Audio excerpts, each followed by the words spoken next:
vamos lá? Bom, na hora de investir em um fundo imobiliário, existem diversas coisas que a gente tem que observar ali.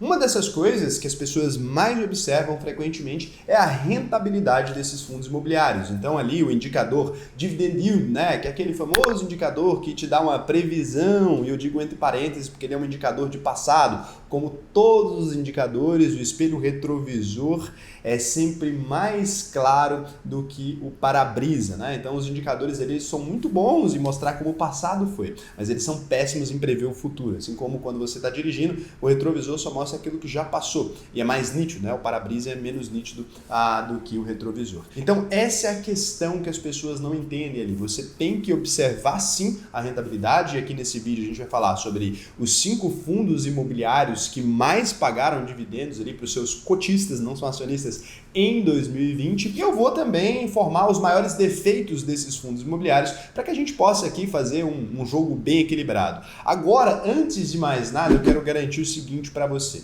Se você comentar aqui para mim qual desses fundos imobiliários aqui no final do vídeo foi o seu favorito, eu vou automaticamente colocar no sorteio de uma caneca. E uma belíssima caneca do Investidor Sardinha. Quando você coloca líquido nela, ela pergunta se você já aportou esse mês. Você nunca mais vai esquecer de aportar. E o sorteio acontece lá no meu Instagram, @o_Raul_Sena. Você me segue lá só para você ver o resultado. A gente teve vários sorteios semana passada, foi super interessante. Tem gente que acaba não seguindo e perde, né? Porque não assiste ali os stories ou porque não vê.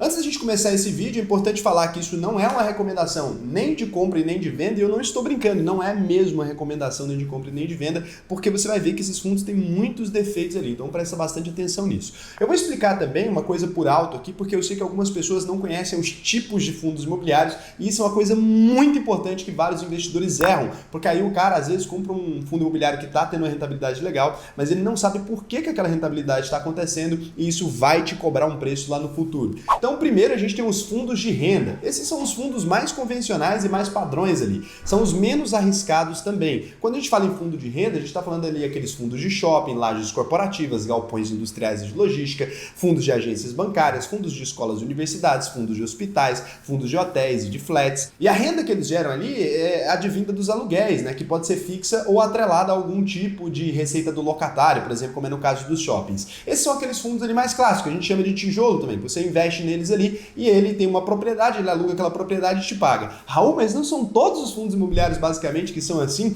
Não é aí que você se engana, jovem mancebo. Na verdade, não são todos os fundos imobiliários que são assim. A gente tem também um segundo tipo de fundos imobiliários que são os chamados fundos de compra e de venda. Raul, o que são os fundos de compra e de venda? Eles compram propriedades ali e vendem elas e tentam ganhar algum dinheiro com isso. É como se fossem especuladores imobiliários. Então, também estão atreladas a imóveis, as receitas desses fundos, mas não necessariamente ali do aluguel, né? E as estratégias desse tipo de fundo muitas vezes são estratégias de mais longo prazo. É importante entender isso porque tem fase que eles estão recebendo e distribuindo recebíveis, mas tem fase que eles estão investindo e por isso eles acabam não pagando ali. Muita gente não entende como funciona esse tipo de fundo aqui e acaba fazendo um monte de besteira, porque entra neles na fase errada e etc. É muito importante você ter atenção à fase do mercado, em que etapa que ele está, e entender aquela estratégia mesmo, porque pode também ter risco ambiental, um monte de coisa. É importante entender essa estrutura ali, e ele tem oscilações muito fortes e por isso ele é indicado ali para perfis muito mais sabe,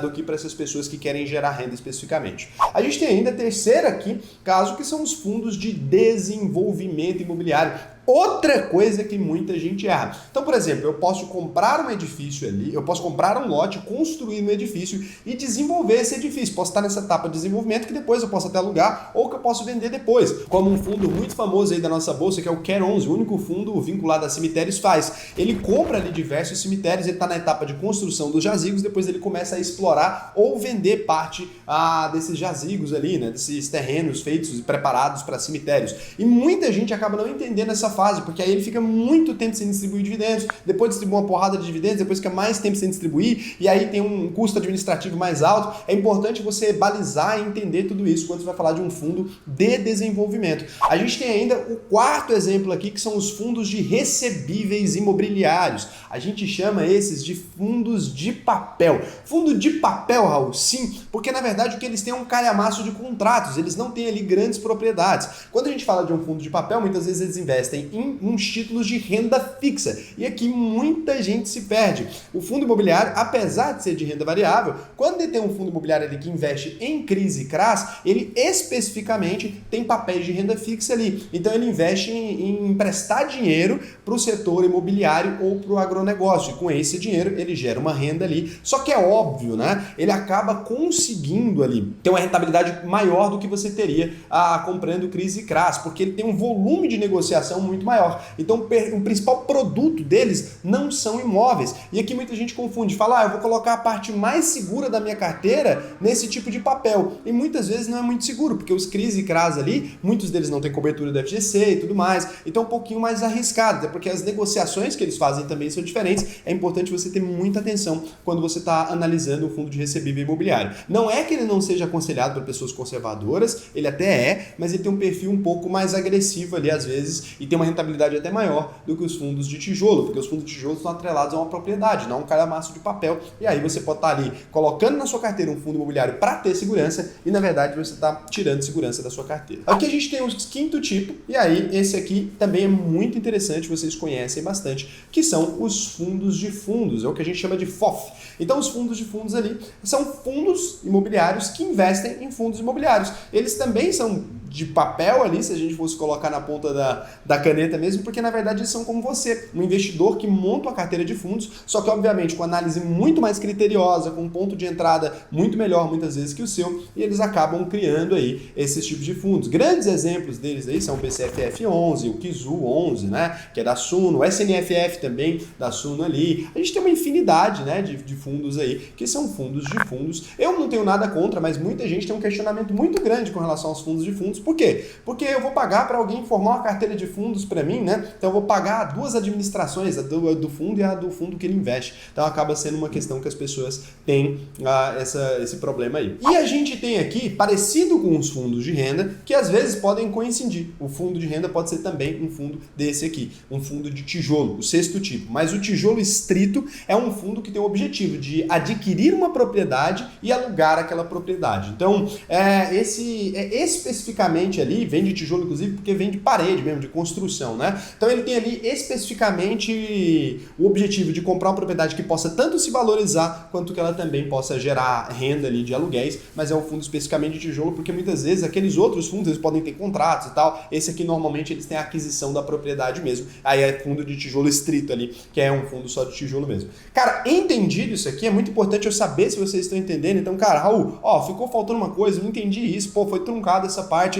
Cara, comenta que é muito importante isso. Por quê? Porque aí eu posso corrigir nos próximos vídeos essa informação, eu posso trazer de volta, resgatar, porque vocês sabem que eu vou corrigindo aqui, eu vou trazendo, né, um complemento cada vez maior. Então já se inscreve no canal também e já comenta aí o que você entendeu ou não entendeu, porque fica mais fácil. Agora aqui a gente vai sim pro top 5. E lembrando, nesse canal eu não fico fazendo aquele drama para ir no top 5 não. Se você quiser ir na minutagem aqui, vai estar a minutagem certinha, demora um pouco sair, depois de 2 horas do vídeo. Vai estar a minutagem certinha para você pular direto para a parte do top 5. Então você não precisa ficar vendo tudo se você já entende, mas é que é importante ter esse entendimento antes da gente desenvolver esse tipo de vídeo. Então, primeiro aqui, XPCM11, foi o fundo imobiliário, né, o XP Corporate Macaé, fundo imobiliário, e que mais pagou dividendos no ano passado. Para vocês terem uma ideia, o dividendo dele ficou em 21,44%. O XP Corporate Macaé, ele tem a exploração de um único imóvel, que é o The Corporate, situado ali na Avenida Prefeito Aristeu Ferreira da Silva, 370, no bairro de Novo Cavaleiros, no município de Macaé, Rio de Janeiro. Mas se você se animou com esse dividendo yield gigante, a primeira coisa que você tem que entender é que um fundo, quando a gente chama ele de monoativo, ele é um fundo que tem uma única propriedade, que se essa propriedade inevitavelmente desaluga,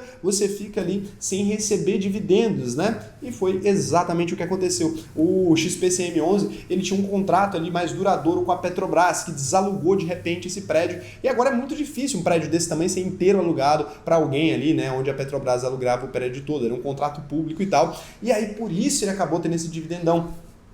Porque como ele teve o cancelamento de um contrato antes das regras serem cumpridas ali, a empresa que saiu, que foi a Petrobras, teve que acabar pagando uma multa e distribuiu mais dividendos. Ele tem uma taxa de administração relativamente barata, 0,80%, a Petrobras desocupou o edifício, ele está bem desvalorizado agora, e aí inclusive algumas pessoas estão com a estratégia de comprar ele, torcendo para ele alugar de novo e tal.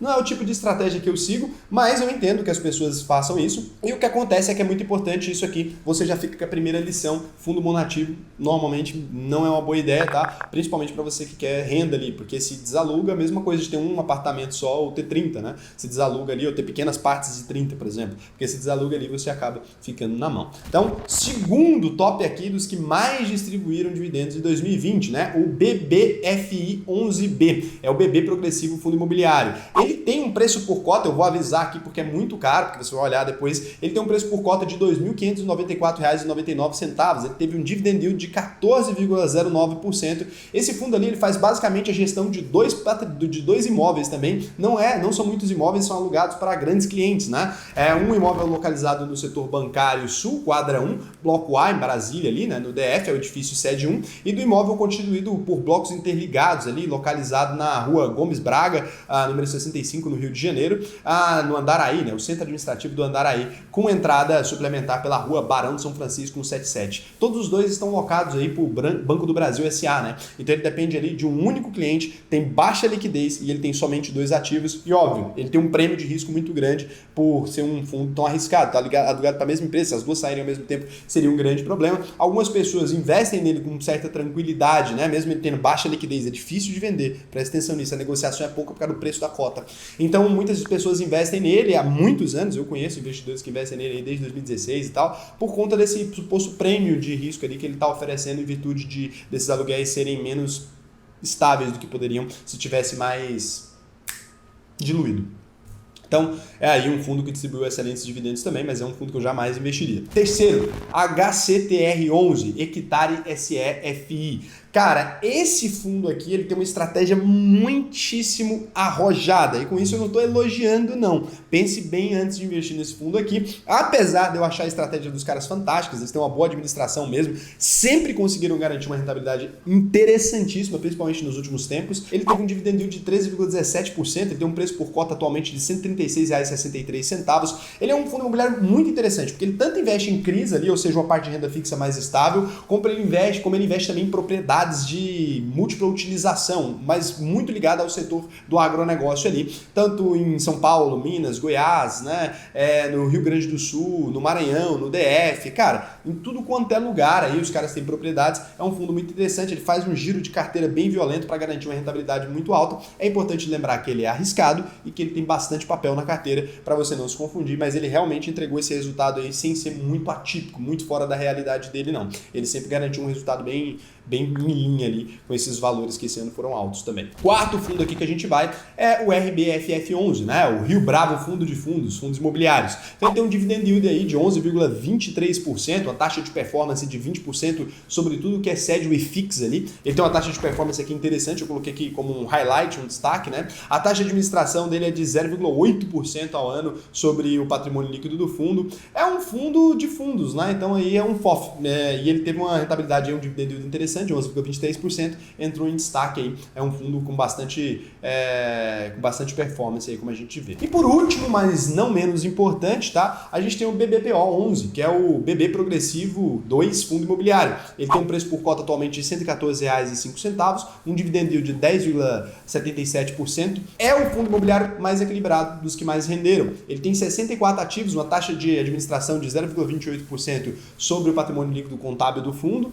É um fundo muito interessante, é um fundo ali de tijolo e que teve uma excelente rentabilidade. Então esse aqui fica aí como um destaque positivo dessa lista aqui, o mais equilibrado. Dá uma olhada nos investimentos dele, é bem variado aí, você pode fazer uma análise mais profunda. Essa análise aqui não substitui uma análise criteriosa sua, mas é um fundo interessante para você estudar, né? Um fundo de estudo aí. Todos eles aqui valem você estudar, alguns eu já dei a pedra já, mas esse aqui vale você dar uma estudada que você vai descobrir algumas coisinhas interessantes sobre ele. Ele tem o objetivo ali de construir, alugar e gerar uma renda mensal, né? Ele é um fundo de tijolo classicudo aí. Então é um fundo muito interessante, espero que vocês tenham apreciado aí essa lista. Como bônus aqui, eu quis trazer para vocês 3 características que você deve investigar na hora de investir em um fundo imobiliário. É claro que essas 3 não são as únicas ali, mas é muito importante você analisar ela. Então a primeira coisa que a gente precisa saber é a qualidade desse fundo. Muitas vezes a gente vê fundos que estão numa vertente muito boa ali, mas quando você olha, ele ou tem um único imóvel, onde que estão localizados esses imóveis, quem são os inquilinos desses imóveis, essas são pesquisas importantes de você fazer, porque você pode antecipar problemas. Por exemplo, quando você sabe que as duas propriedades de um fundo imobiliário estão alocadas para o mesmo cliente, né? E talvez esse cliente ainda seja uma empresa que está na sua carteira, talvez você invista em BBSA3 e você ainda invista nesse fundo, e aí você estaria ali com uma correlação de investimentos muito grande. É importante saber como é que está essa carteira de crédito, como é que está a saúde financeira, quantos contratos, qual a duração desses contratos. Então a primeira coisa é realmente a qualidade de crédito, né? Quais os imóveis do fundo e a qualidade dos créditos que esse fundo tem, e obviamente observar aquele histórico dele ali, como é que está de distribuição de dividendos ou de administração, e ver se as taxas são condizentes. Então essa é a primeira coisa ali que você precisa observar. A segunda coisa que você precisa observar é se tem boa liquidez. Muita gente não pensa nisso na hora de entrar no fundo imobiliário. E você tem que lembrar que não existe nenhuma regra que obrigue o fundo a te devolver o seu dinheiro ou que seja fácil resgatar. Se você não conseguir vender essa cota no mercado, você morre com ela, porque não tem ninguém que é obrigado a comprar isso. Então presta bastante atenção na liquidez desse fundo imobiliário na hora de entrar. E não só na liquidez do dia, porque muitas vezes você está movido por euforia, está movido porque alguém mencionou esse fundo, mas como na liquidez histórica dele, porque na hora de sair, todo mundo vai estar querendo sair também, né? Se acontecer algum problema. Então presta atenção nisso, porque o único modo de você se desfazer é vendendo para outro investidor. Não tem como recuperar o seu dinheiro. E a terceira coisa é o famoso preço de entrada. Cara, a coisa mais importante na hora de comprar uma propriedade, infelizmente, é o preço. Não é igual numa ação que você consegue corrigir as imperfeições se você entrar errado. Se você compra um prédio que vale 100 mil reais por 1 milhão ou 200 mil que seja, dificilmente você consegue recuperar o seu dinheiro. E o fundo ele tem aquela valoração patrimonial ali, mas muitas vezes aquela valoração é incondizente com o valor real desse fundo. Então presta bastante atenção no ponto de entrada que você está entrando em relação não só a PVP, como também das propriedades naquele lugar, como se aquele mercado ele está se aquecendo ou ele está esfriando. Esse tipo de detalhe é importante. Trate como se você fosse comprar um imóvel para você. Não trate como se aquilo fosse um papel do além, sei que lá, como eu vejo muita gente fazer. Entenda que um fundo imobiliário está atrelado necessariamente ao imóvel e isso pode ocasionar dividendos baixos no futuro e tudo mais. Cara, espero que vocês tenham gostado desse vídeo. Foi um vídeo animal, um dos melhores vídeos que eu já vi sobre isso. E olha que era para ser só um top 5. Então, over delivery aí, como é sempre aqui.